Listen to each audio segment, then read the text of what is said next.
Welcome back to the Keri Croft Show. Today's guest, Jami Crist, has lived through the kind of heartbreak most people can't even imagine. And somehow, she's turned it into her superpower. In this episode, Jami shares her full story, from being adopted by her aunt at age 5, to the patterns of instability that shaped her view of motherhood, to the relentless soul-crushing losses that nearly broke her spirit. But what came next is a masterclass in resilience.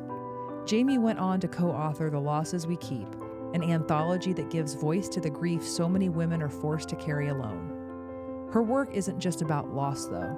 It's about building legacy. It's about saying me too when it matters most. This conversation is real, and it's raw, and it's very necessary. And if you know someone who's carrying invisible grief, send this to them and let them know they're not alone. Start your journey to parenthood with Pinnacle Fertility Ohio. We offer IVF, surrogacy, genetic testing, and more, accepting all insurances and offering flexible payment plans. Your dream of parenthood begins with Pinnacle Fertility Ohio's immediate affordable care. Book now at rgiohio.com. Ready to elevate your self-care game? Boss Gal Beauty Bar is a modern med spa offering everything from cosmetic injectables, lasers and microneedling, to medical-grade facials and skincare. Conveniently located in Clintonville, Grandview, Powell, and Easton, making self-care a priority has never been easier. Use code CROFT for $25 off your first visit. Summer's coming in hot, but is your skin summer ready? Fine lines, sun damage, melasma. If these are cramping your vibe, the Moxie laser at Donaldson will leave you glowing. Nervous about lasering your face? I tried Moxie and it was quick and gentle, perfect for first-timers and all skin types. And my results? 10 out of 10. And if you're a first-timer at Donaldson, mention the Keri Croft Show for $100 off your Moxie treatment. Don't say I've never done anything for you. Jami Crist, welcome to the Keri Croft Show. I'm so happy to be here. We've locked eyes now, in the flesh. In the flesh, not through the DMs. No. We're here. No, we are here. And just quick background for all the listeners out there on how you and I connected through this huge universe, isn't that wild? It's so... Hillary Phelps? I think Reagan. Oh, yeah. Reagan was the one who was like, you need to meet Keri. And then I just like started following you and like was like, hi, I'm Jami. Reagan told me I should connect with you. And okay, so let's rewind for Reagan. The ultimate connector. So seriously. You're right. Reagan connected me with Hillary Phelps. Yes, but I and connected she also Hillary and Reagan. Yeah, okay, so Yes. This is like the whole thing. So it's all about Reagan, it's all about you. It's not about me today. Listen, Reagan, it's about we you, figured Reagan. a way to make it about you already. Thank you so much funny. for the connection. So you and I have been bonding and kind of rooting for each other via the gram. So for people who say you can't form true connections on the internet, I disagree because I felt it with you. And then I really will say, when I saw you, because you never know like what the energy is going to read when you meet somebody in the flesh. Yes. And the minute, so Jami and I, we all had dinner last night and we met at the Junto. I was going up the elevator and she was walking in the elevator and she turns around. There I was. The moment I met you in the flesh, I felt this like very cool, laid back energy where I was like, I'm going to really like her. And then as we sat together, when I felt your vulnerability, but then your strength and just how you kind of sit back. And I don't know, I'm feeling it. Oh, Keri, it's so interesting when we were sitting down with dinner because obviously I've known Reagan for so long and then the other ladies that joined us. But like, I'm like, I feel like I've known you for years. And there's a couple of women through Instagram that same feeling. Like I've only met them maybe once in person or just met them through Instagram. And I'm like, God, I feel like I have known you for years. And it's just so special. And to have that connection with somebody, like we were talking about, like surrounding yourself with good people. I feel so blessed to have to come to Columbus and be at dinner with 4 other women who just I vibe with and who uplift me and just hearing inspire. Like, I'm like, holy shit, like this is so special. And I feel like some people never get that in their lives, but I'm like, I feel so fortunate to be part of this table. And yeah, it's just, what a unlocking yesterday. I was like, I just feel like I've known you for forever. Well, and I when we started to kind of get into your upbringing too, I think I also felt this like real kinship with you. I was like, wait, that's where I saw a little girl in you where I was like, holy shit. Like it does remind you that everyone has such a story. Like it's like your story. And like for me, having a tumultuous background with a divorce. I mean, it changes you. It creates a fault line in you. But you had an alcoholic mom. You end up getting adopted by your aunt. So just give a little background on that, because, you know, you started, you know, when you were a little wee girl, the universe was like, the seas are going to be a little rough here. Yeah. And growing up, you just don't realize how much you are going through at that time. And then when I look back, when people are like, wow, you've been through a lot. I'm like, did I? Because when I was growing up, like I had my aunt and I played sports and I had an amazing community of people and coaches and teammates. And, you know, so growing up, my mom was 29, my dad was 56. My dad was previously married, had 4 children who were basically the same age as my mom. So we like to keep it interesting in our family. And, you know, my dad had a heart attack at 50, or I guess he was at 60 at this point, and he was an alcoholic as well. And so my mom, you know, young mom at the time, and, you know, there was probably some abusive relationship that I realized later on in life about my mom and my dad. But my aunt and my mom were best of friends. They were sisters. And I think my aunt was just like, Lori, like, we need to do something here. Jamie's not in a good place here with you. You're not in a good place for yourself. Let me help. And my aunt is my guardian angel, because I really do think if I would have continued that life with my mom, I would have ended up in child services and probably taken away from my mom. You know, now reflecting back, there was just a lot of trauma my mom went through that I still don't know to this day that maybe have caused her to be an alcoholic, but she just didn't know how to get help. And so, when I was about 5 years old, my aunt took legal custody of me with her and her husband. And at the same month she signed the paperwork, she just had her first son. And so her son and I were about almost 6 years apart. And then she had her daughter, Jenna. So me and her were 12 years apart. So it's just funny, the dynamic. Like I was the only child, but then became the oldest child. And then when I was about 14, 15, we found out my uncle was cheating on my aunt. And it's so crazy because growing up, I kind of sensed something was off. And I mean, I grew up in a very small town, so everybody knew everybody's business. And my aunt owned a flower business at the time. She had to sell it. She had to go find a corporate job to get benefits, and just saw so much what happened to her to become a single mom. And this relationship to my uncle, who was like a dad to me, like I completely lost trust in him. And I just couldn't wait to get out. And at the same time, I still had a very good relationship with my mom through the years. She remarried when I was about 16 at the time. And my stepdad and her were complete opposites. Like he didn't drink. He, worked for UPS for 25 years, retired from there. They were such a good balance. But I already had my life in Delaware, and I didn't want to have to move to Buffalo with them and, start over. And I was just really keen on getting out. I just wanted to live my own life and get out and just be on my own. But realizing with my mom's relationship, I knew she was always there and we had something special, but I just always felt like I had to be the adult. Yeah. Do you remember when you were 5, around the time when your aunt took you? Do you have any memories of being with your mom before your aunt took you? You know what's wild? So where we lived in Pittsburgh, I remember what the condo looked like. I remember my dad's funeral. I remember the trips we would take to my aunt's house. I don't remember the official move to Delaware. This was it.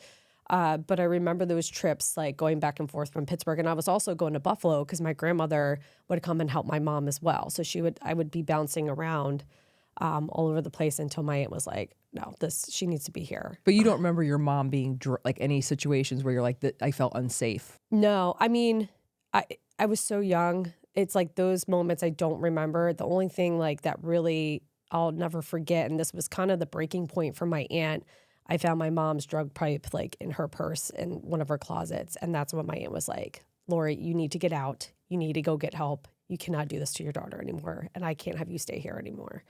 And I look back at my aunt she was in her 20s. She just had her son, her oldest sister was a shit show. And then here she's taking care of me too. I don't know how she did it. The sports was that kind of like a escape for you, or being an athlete? Oh yeah. I was a very hyperactive child, and my aunt was like, you were in every sport. And I just thought for you, this would be such a great way to have that outlet. And I still have great friends through playing since the age of 5 of playing softball. And I look back of just my aunt with her business, a lot of times I didn't have her there at our tournaments or games.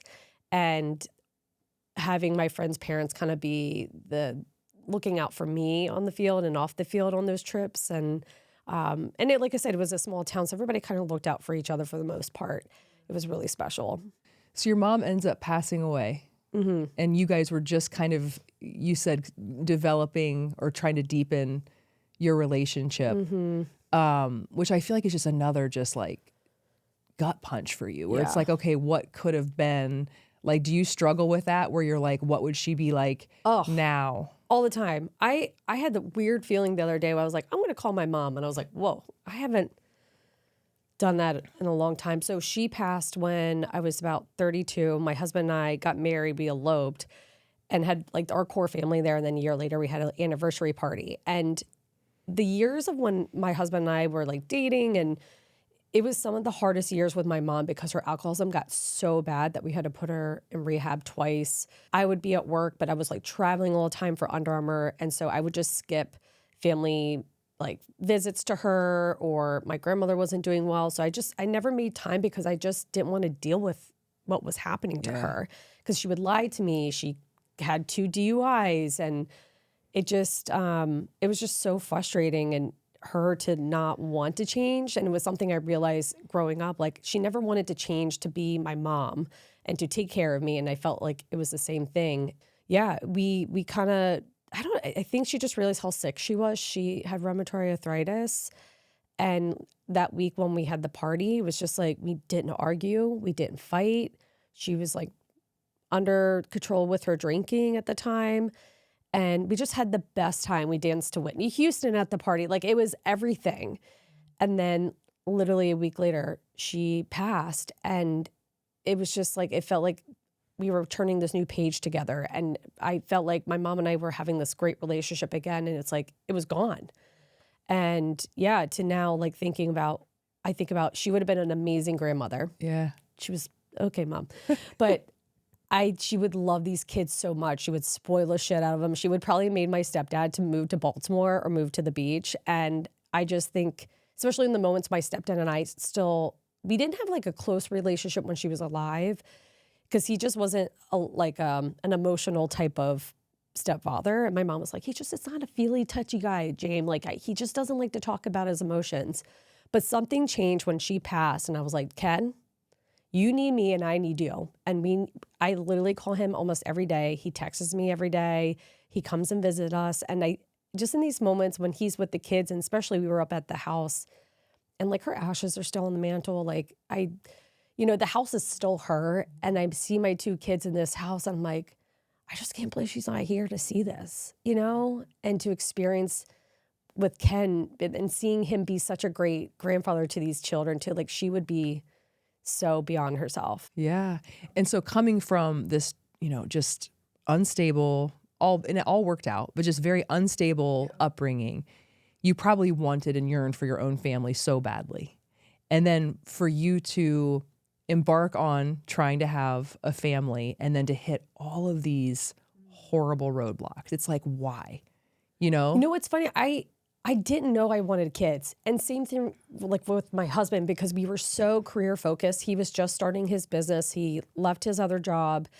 Because of my upbringing and what I've seen and experienced, I was like, well, I don't want to fuck my kids up. Mm-hmm. I don't want this to happen to them. And, I think because of what happened seeing with my mom and then my aunt and uncle, I've always had this fear, like, are we going to get divorced? Something bad going to happen to us and our relationship? And so I just didn't want to do that to my own kids. So I was like, all right, well, I'll just focus on my career. And then when Brad and I got married, I'm like, do we start trying? Like, it's been a couple of years, like, we'll give it a go. And we got pregnant pretty quickly. And so we were both like, we were like, holy shit, like, that was really quick. And I don't know if we were prepared for that, but, we were just like, all right, we're gonna do this. Yeah. And then, we found out we were pregnant in July 2019. And then I went for a scan at the 12-week mark. So it was around like September. And they were like, well, we see something off a little bit. Just looks like there's a cyst in the baby's abdomen. We'll bring you back in a few weeks. And I was like, okay. And literally the next day they found a lump in my breast. So they weren't sure like what was going on with that. So I was literally getting biopsy done on my breast. And then at the same time had to go back to make sure everything's okay with the baby. I had a benign, everything was fine. They just figured out it was from hormones, and went back for my appointment. And I just told Brad, because he didn't come to the 12-week. I was like, can you just come with me just to be there? Like, it's weird. I was like, I just need you there. And we go in, lady just, does the ultrasound. She shows us the baby's face. We're excited. And then she gets quiet. And then she brings the doctor in, and this guy definitely did not have his like bedside manners whatsoever, but he's just pressing really hard, and he's just like, okay, cleans me up. He's like, we're just going to go to this room down here and we're just going to chat. I'm getting cleaned up, and I'm like, Brad, something's not right. This does not feel right at all. We go in this room, we sit down, and the doctor comes in with the genetic counselor, and they're just saying, we see something very wrong. It looks like your baby has arthrogryposis. So basically, the hands are curled in, and you could see it on the scan. The legs weren't fully out. It was like the baby was sitting, and they laid it out to us like, well, your baby it may not make it, and if they do, they're going to need pretty severe surgeries to help correct a lot of these things, and we just don't know how severe it is. They're looking at the scan and seeing, it's not good. And then the genetic counselor, she had such better manners and to explain to us. And when the doctor left, she was just like, listen, here's what we could do. We could get you a second opinion and just think about it. I'm happy to get you in. And so Brad and I were and it's weird because we had this discussion before we even got pregnant. Like, if something seriously is wrong, if we have a baby and we have to terminate or make that decision or whatever, like, we're on the same page at, like, we're in it together, which is so weird because we weren't even sure if we wanted to have kids. But here we are at this table, and they leave, and we're just like, this is what we talked about. We have to see if this is even an option, because I don't even know. Like, we just didn't expect anything like this. So the doctors come back in. I mentioned, if we have to proceed to terminate this pregnancy, what does that look like? They're like, oh, you can't do that here. We're a Catholic hospital. We're like, oh, okay, all right. And I'm just in shock because it's like getting the news and then hearing that. It's just like, we don't even know what our options are, what this is, how the hell we got this arthrogryposis, because nothing came up in our genetic testing or anything. So we go to University of Maryland next day, get in, and the doctor there, they were like a high fetal risk hospital. And so the main doctor there was like, it does not look good. Like, it's something with the central nervous system is not firing up. You can see it in the blood flow. And he's just like, this is not good, guys. So we decided to terminate at 17 weeks. And so I had to go through a D&C, and I had a whole week to wait before we went forward with the surgery. So I was literally one of the biggest events in Baltimore for the city with running, and I was running our run category for sports marketing. We had all these athletes coming in, and to explain that I'm not pregnant, I'm not, what's going on, that we're not going to have a baby anymore. We were receiving gifts. It's just so much. And when people are like, how's the baby? How's it going? You run into people, and I just kind of like locked myself in our condo and just didn't want to come out. And then we had the D&C, and the doctor did confirm that we made the right choice. Yeah. And that gave us peace. But what I realized that week, it was just like, well, if you want to go to work, later this week, you can. There was just no resources. And I think that's the beauty about community, of other people reaching out to me to say, I've been through what you've been through. I would love to help. And one was an acupuncturist in Baltimore who went through 3 miscarriages herself. And she just said, listen, I heard what happened to you. I would love to help you. And I just didn't realize like what that could look like. At the same time, I had a friend mention about a therapist. So I go and see Marianne, who's my therapist up to this day. And I didn't know. I just never went to therapy. And to think what we just talked about with my background, what the hell wasn't I in therapy? What the fuck? Right. And I sit down with her, and I'm like checking off the box, like, all right, I'm here at therapy. I'm going to talk about what happened, and then I'm going to go back to work because like I just need to do something. I can't think about this anymore. I don't want to talk about it.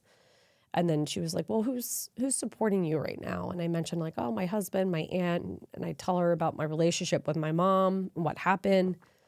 And I think that's when she was like, oh, there's a lot more to unlock here, James. You haven't grieved about your mother yet, and the relationship that you had with her and everything you went through, but now you just lost your daughter, and you don't have a mom here to console you, but also the way that you didn't know you wanted this child. It didn't hit me until we got the news and we lost that baby, how badly I wanted to be a mother then. I had no idea. It like brings tears to my eyes because I just was so focused on career and work and like avoiding the emotion and feelings of like being nurturing, and then to have something taken away from you that you didn't even know you wanted it. Like, wow, that hit so hard, so hard. So what happened next in terms of pregnancies? Ugh. Here we go. Listen, nobody loves laundry day. But thanks to the Fluff, laundry is officially off your to-do list. Just schedule your pickup on the Fluff app, toss your dirty clothes in any bag you've got, and leave it on your front porch. The Fluff handles the rest, returning your laundry fresh, folded, and in our reusable vinyl bag in just 24 to 48 hours. Flat rate pricing means you stuff the bag full, and yes, pickup and delivery are totally free in Central Ohio. Use promo code Keri for 20% off your first order. P.S. Ask about our monthly subscription to keep life simple and your laundry done. Hey, Maria Milligan here with RE/MAX Premier Choice. Being a realtor here means being part of a community. I'm more than just a business card. I'm someone you'll see around town. I build trust with my clients because I care about this community and the people in it. Ready to take that next step? Let's do it together. Text me at 614-314-1355. Who says you need a special occasion to feel like a celeb? I mean, stress is real. Life is busy. And your scalp? Yeah, it deserves some love too. That's where Headspace by Mia Santiago comes in. Treat yourself or someone who deserves it to a luxurious scalp treatment and a killer blowout or cut, because nothing says main character energy, honey, like a fresh style from celebrity stylist Mia and her team. And because we love a good deal, mention the Keri Croft Show and get 20% off your service or any gift card for somebody in your life that you love. Headspace by Mia Santiago, because great hair days shouldn't be rare. So that happened in October 2019. And I mentioned about in the book how you just get very fixated of you're going to get pregnant again. Here's what I'm going to do. Now I know what could happen. I'm going to get it earlier. So we tried 3 months after that. And then the pandemic happened in March. And so everything shut down. And I mean, I was pushing my husband, like, we're going to have scheduled sex. We're going to make this happen. And then I finally got pregnant again. Almost the same. It was like almost a year later when I found out the first pregnancy in July. And then 8 weeks later, I miscarried. We don't know why, it's just ended up passing at home. And then shortly after that, so that was September of 2020, by January 2021, I got pregnant again. Everything was going great. My progesterone was a little bit low. I was like on it. Okay, low, let me go take progesterone. Like, here's the test I need to get done. And then we went in for the 12 to 13 week ultrasound at the same time we were waiting for our genetic results. The sonographer realized there was something going on with the heart. And I still, knew what I knew then, but still didn't understand. I'm like, there's just no way this can happen again. No way. They take us in a room. The head doctor comes in. We already know him. And he's like, guys, this is not looking good. And so we found out that baby, it was another female. It was caused by triploidy, which is when two sperm hit the same egg, and it creates a whole another set of chromosomes, and baby does not make it. So we scheduled another D&C, and literally the day before I was about to leave the house to go get prepped for a D&C. And because the day before you go and get dilated and everything, and I ended up miscarrying at home. And that was one of the most, traumatic experiences I've ever went through. And I don't recommend it to anybody. Then we decided to go to Mexico. We have a blast. 2 months later, and 2 months later, got pregnant again. I'm like, okay, this is it. This is it. This has to be it. I go and schedule it early, go in, and I see the screen. And at this point, you know what you're looking at. And I see the screen, I'm like, there's no fetus. There's no baby. And I didn't say anything, but then I could tell by the tech, and she was like, I'm sorry, but there's no fetus. And then it explains it's a blighted ovum. So that was pregnancy number 4. This is almost June of 2021. And so at that point, after 2 weeks of taking basically the abortion pill to help pass everything, I still had to go get a D&C. So that was my 3rd surgery. So at this point, I'm just like, my body is not doing what's supposed to. I like, am I having too many surgeries at this point? Is it going to affect things later on?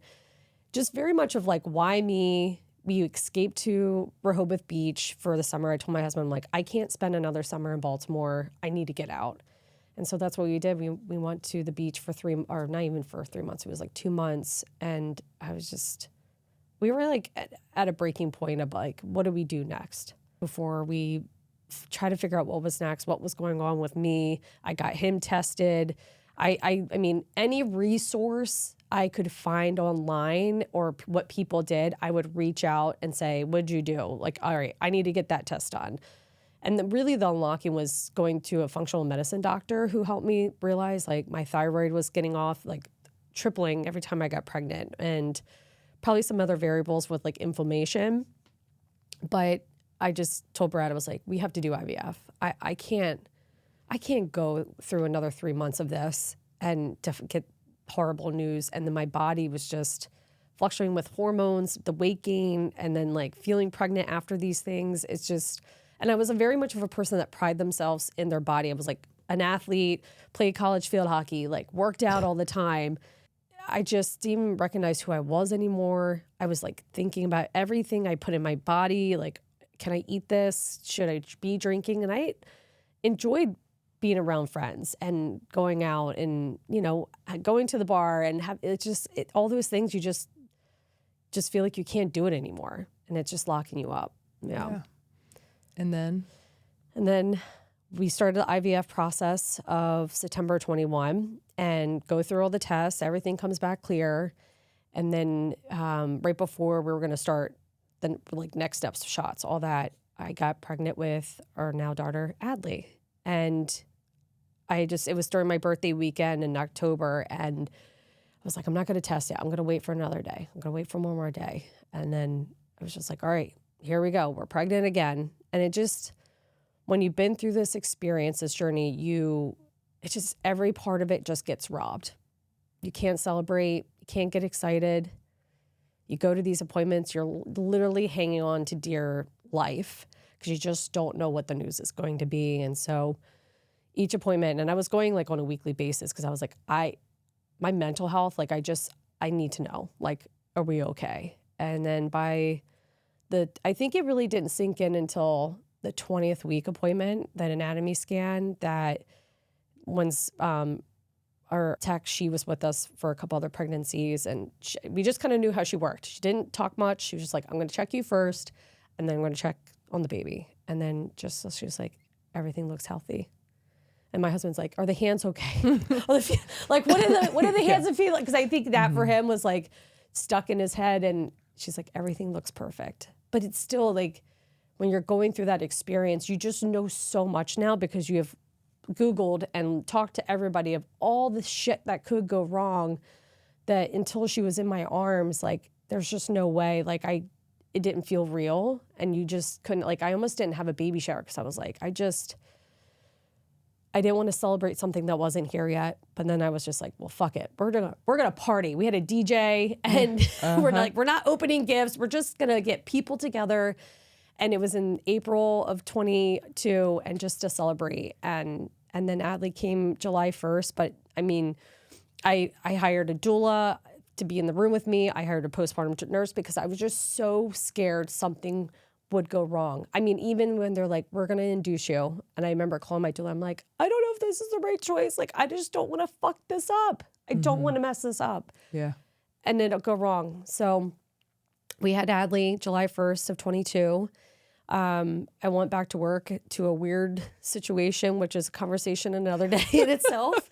And then left that job of beginning of 2023. And then I was on a trip to my best friend's wedding in San Francisco. And I was like, oh, coffee tastes weird. That's odd. And something that, I don't know if this happened to you in your journey, like certain signs would show up, and feathers were always a sign, and always just popped in my, even my therapist, like, James, there's a feather like right next to you. Like there was like these moments, and I was in San Fran, like rolled up my yoga mat. There was a feather on the yoga mat. And I'm like, I just like pay attention to those, like little dings, and flew back. I was like, God, I didn't even drink that much. Like that's odd. I just didn't think, but I was pregnant.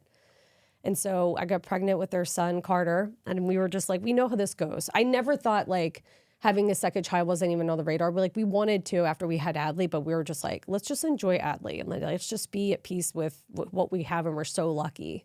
So having Carter, we get to the 12-week appointment. Everything looks good. I'm like, okay, we'll see what happens. Like we were still very hesitant to tell people. And then, we get to almost the third trimester. Things are still going well. I'm like, holy shit, this is not real life right now. Like it just, everything we've been through. But then right before Christmas, we caught the norovirus, and my husband had it for 24 hours, and then everybody else was better, but I was still throwing up really badly. I was having pain on my right side. I went to the hospital twice of like, am I okay? Is this baby okay? Like things don't feel right. And by the third time I went back, we've realized that my appendix erupted. And so within not even 12 hours later, they were immediate surgery. They're like, listen, we don't know if we're going to have to get him out first, but we think we could work around him. And I think because I was so sick, and I was just like, we just got to do what we got to do to keep this baby alive and healthy. So like, do whatever, docs, I trust you. And was in a room with 20 something doctors, all women, which was like, I don't know, just like the women that came in, the doctors who said they were in the room. I'm like, wow, that's so powerful. But we had the NICU team, the OB team, the ER team, and a 4-hour surgery. They took my appendix out. They kept my son in, and 3 weeks later ended up delivering him, which was so insane. But even then, like the anxiety of like pregnancy after loss, then having your children after loss, like it's still a thing. And I know you and I talked about it. It's like, even when they get sick, I'm like, is everything okay? Like, do I need to take them to the hospital? You just think the worst case scenario. So it's like an anxiety that continuously working on. Oh, because the mom anxiety, the baseline, I think, of a parent anxiety is, it's there. And then you ramp it up by 100. Mm-hmm. It's wild. Yeah. Yeah. And I'm like, is this normal? Do other moms feel this way about everything? And like, even traveling to come here, like, I was like, oh God, what happens if something bad happens? It's just worst case scenario. But I think when we were talking about my childhood and getting like, how do I just have to go back to the light and just keep thinking positivity and grounding myself and gratitude and keeping myself both feet on the ground and being like, this, we're here now. Like, I can't spiral and do this because it's just it doesn't do any good. And you just have to remind yourself to be in the now and focus what's right here. And no wonder you co-authored a book. Yeah. Like, you sit here and you just like, it's incredible what some women go through to have their child. I mean, it's just, I'm in awe. I mean, having gone through what I've gone through, I'm just sitting here listening to you, and I'm like, my God, it's crazy. So how did you stumble upon, so it was in your heart, and like clearly you are very interested in helping other women and supporting people, whether it's in their workplace or just in their life, like being like a lighthouse for others. When were you like, you know what, I should like be a part of this book, The Losses We Keep? So the idea came from my doula, my postpartum doula, Lisa. She was helping us during the day, and we were talking about my work and what was going on. I was like, I don't know if I want to go back, and I just don't like the environment that I'm in. And she's like, Jam, you need to write a book about your experience and what you went through. I don't think you realize of you sharing your story, because we were kind of forced to tell what happened to us. And I don't know if we were less than where we were, and like not, because we announced it on social media, we were pregnant 14 weeks. And then we had to say 3 weeks later, like, this is not going to work. So I had to post something. But Lisa was like, Jane, what you've done for other women in this space to give them that they're not alone. Here's how you can help get through it. Like, you've been that beacon for so many people. You need to write a book about your experience. So I went back to work. And something just kept calling me to help other women in this, because I would get DMs. And I'm sure for you, people are like, what'd you do? How'd you get through this? Thank you for sharing. I feel less alone. I feel like I'm not ashamed of what I chose to do. So the book kept coming through, and I was like, maybe I should write a book. I don't know. I don't even know where to start from writing a book. And so I shared with a friend of like, I have this idea of writing a book about our pregnancy loss journey and how it can help other women. And she connected me with Jessica Buchanan. Jessica's story is unbelievable, which is, you gotta get her on here. But I went to Jess and I just said, I have this idea about writing a book about our pregnancy loss journey, but I feel like my story is just one. There's so many different cases of what women go through, and they need that like example so it relates to them. She's like, what about an anthology? And I was like, absolutely. Like, community is everything. Community is like the catalyst for change. Like, if I could curate that in a book, I've done it in other ways through running and teaching in spin class and running, like all the things, like, absolutely. Like, how do we do this? Yeah. So she was like, you're going to find other authors who've been through this experience, and then we'll have them share as their story as in a chapter. So, and I just mentioned like the losses we carry, it just, the title of it, I was like, you never forget these dates and these moments and these babies that come into our life, even though sometimes we don't get to meet them in person. But like, damn well, like March 28th was the first due date for our first little girl. And I just always think about that date, you know, and these moments of time. And so that's how we created the concept, the losses we keep. Yeah. The goal was to have 10 authors. We had 9 other women who joined in the book, and anything from pregnancy loss to going through IVF and what that experience was like, to second infertility and choosing a surrogate and why and what she went through with that. One of my best friends, Kate, who went through ovarian cancer twice, right before they removed her second ovary, she had to hurry up and go through IVF to save eggs. And so now she has her son Parker, but talked about her insane experience. So I think it's really amazing to see women to have a platform. And that's what really, just to create that platform for them to share their story. Because some of these women never shared publicly, even on social. And to say like, I'm going to share my story because I want to help others. I feel like there's such a shift in women's health right now too. Like, you see it not only for, infertility, but also for menopause, perimenopause now. And women saying like, you're not alone, and what you're feeling, you should not be ashamed. And here's how you can get help. Here are the people, the resources. And it's like, the more we can do that as a collective of women to help other women to get through these hard times, like, why the hell not? Versus holding it in and feeling shamed.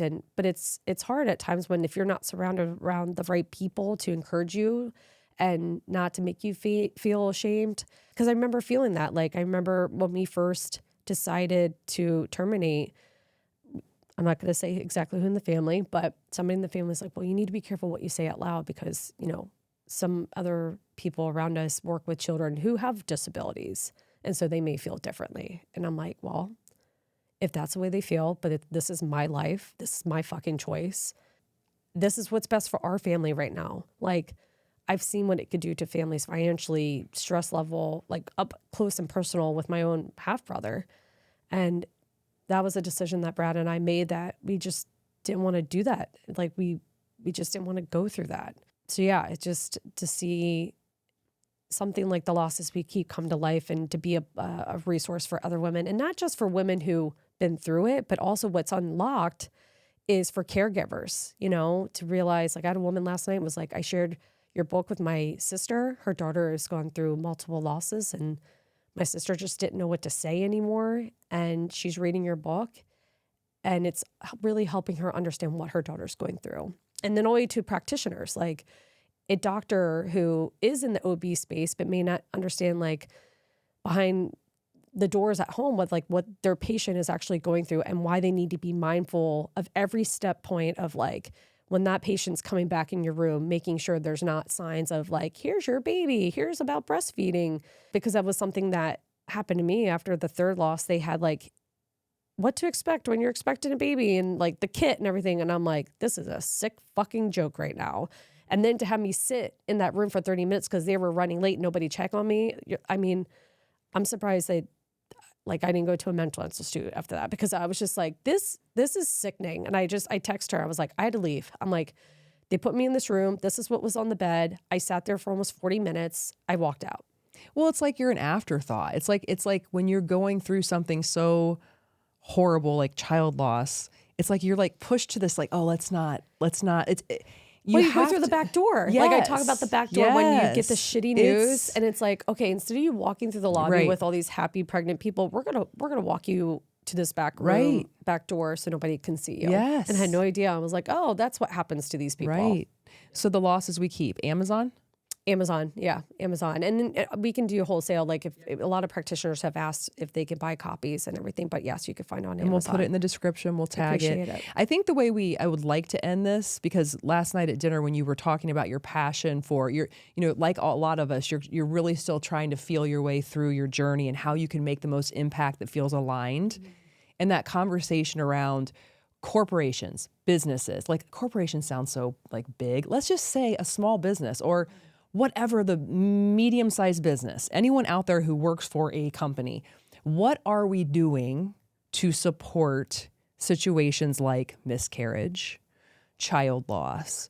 Are we talking about that in these strategic conversations? Is this part of the plan for your employees? And if it's not, why? Yeah. And can we start having those conversations? I'm asking the question, it's not rhetorical. I would like to hear from anyone out there who, feels like, no, there's a total gap here, or, oh my God, my company's doing X, Y, and Z. I'd like to know what's happening, what's best practices, what's not working out there. Like, can you just send us some DMs, emails, talk to Jami? There are people like us everywhere who stand ready and are passionate to make a difference for the woman that we were. Yeah. Yeah. I mean, when we found out the first loss, I was at Under Armour, and I didn't know what else to do besides go back to work because I was afraid that people were going to look down at me already, that I was going to go on maternity leave. But now that we're not having a baby, I'm like, all right, I'm going back to work. That's it. And I know some companies have included it in their policy that if there's been a miscarriage or a stillbirth, they lost a child, whatever it may be, they're in the bereavement HR policy, but not many at all. And also something that has really come up for me, it's like a lot of these companies are paying for IVF benefits, which is amazing, or they're paying for surrogacy or a adoption agency. But those processes of going through IVF, trying to adopt, trying to go through the stress level and capacity that these people are going through, then to show up at work and act like everything's okay. And meanwhile, behind closed doors, there's so many things that are going wrong, that the stress level of it and the pressure that they have to do to show up at work and act like everything's okay. I really do feel like there's a gap for leaders in training them to be compassionate and empathetic towards those employees. And how do you talk to those employees on your team that are going through these things? Because there was none of that at Under Armour whatsoever. And my very best boss, she was a woman, had 3 kids. She just left the month before this all happened to me. So I had to go talk to my brand new boss, who was a male. And I mean, luckily he was very understanding, but he didn't check in on me and was like, Jami, you need to take time. He was like, all right, whatever you need to do, And I think that companies, if you have teams, you have people, it is your responsibility to help train your leaders to be armed with these things, to how to manage and to work with your people who are going through these hard chapters. Because I just don't think there's anything there. It's they pay for the benefits, great. But do you realize what else is going on behind the scenes? I mean, public service announcement for any company out there. I don't care if you're 10 people or 10,000 people, and being a male is it's not an excuse. I don't want to hear until we had someone who went through it. If you own a company and you have people, specifically women, you are going to have situations in your company where women suffer miscarriages, they suffer child loss, and they need time, they need support, they need mental health days. So if you are just not prioritizing that, or you're putting a blind eye to it, shame on you. Yeah. And this is the call to action now, is if you're not doing it, set up your Zoom call or set up your meeting or whatever you need to do how about this? How about a little brainstorm with the females? A little powwow. Yeah, and a lot of them have ERG groups and parent groups and whatever it may be. You have a Ask lot the of these questions. you have them. And so it's just having the discussion and Yes. just ripping that Band-Aid off because it's needed. It's Yeah. so needed. Do the right thing. I recently just did a talk for a Fortune 500 company, and we did a panel with some of the other authors. And one of them, Sarah, talks about how she found out her daughter at 13 weeks being pregnant, she had Down syndrome, and her husband decided, like, for their family, they would have to terminate. And some of the survey feedback that we got from that ERG group, from the women's group, one of the guys in the room was like, thank you for saying what you did, because that's how we felt, but we proceeded to have our daughter. But I just didn't realize the mental and physical load that my wife was going through at that time. And then also another woman spoke about how she was lucky enough to have a really great boss who didn't know that to a degree of what she was going through with IVF, because she went through 4 rounds, but he basically was like, you need to take a few days. And having somebody to give you permission, she was like, I was just hanging on so tightly that I didn't realize what was happening because I was going through so much at home. So just showing up as a better leader and like just leaning in. You gotta lean in. You gotta do the work if you're a leader. And sometimes you're not gonna get it from your executive. You're not gonna have somebody to assign that training for you. Like if you know you have people on your team who are going through this, like do the work, be a better leader, and try to understand instead of being just nonchalant about it. Amen, sister. Yeah. Any closing thoughts, Jami? You know, I really feel like there's this beautiful movement for women's health, especially what you're building in the conversation about infertility, pregnancy, and child loss, that given what's going on in our environment right now, I'm proud of us in stepping up, because I feel like we need more people like this in this world to help other people get through it. And it's been, like I always say, it's like the shittiest club to be part of, but the best members. You know, I feel fortunate that I've got to meet these members, but I'm so grateful for this work and what it's taught me. And I'm just proud that we can be a vessel to help others in this way. So thank you for everything you're doing. Well, I'm proud to know you. Same. And I'm so Can't get rid happy of me. I'm not trying I'm coming to. back to Columbus. Not trying to. Thank you so much, Jami. Yeah, no, thank you. And if you're still out there following your girl, follow me on YouTube, Spotify, Apple, or wherever you get your podcasts. And until next time, go to Amazon, put The Losses We Keep in your little thing, hit send, and keep moving, baby. If you've made it to the end of this episode, thank you so much for listening. And if infertility is part of your story, we've created a few powerful ways to support you. During the month of May, we're launching a free Slack channel because we know firsthand just how isolating infertility can be. Whether you're navigating IVF, grieving a loss, exploring surrogacy, or just need a safe place to exhale, this space is here for you. It's more than a chat thread. It's a community of support, shared stories, and quiet strength. Come as you are, ask the questions, share the wins and the heartbreaks, and know that you are not alone in this.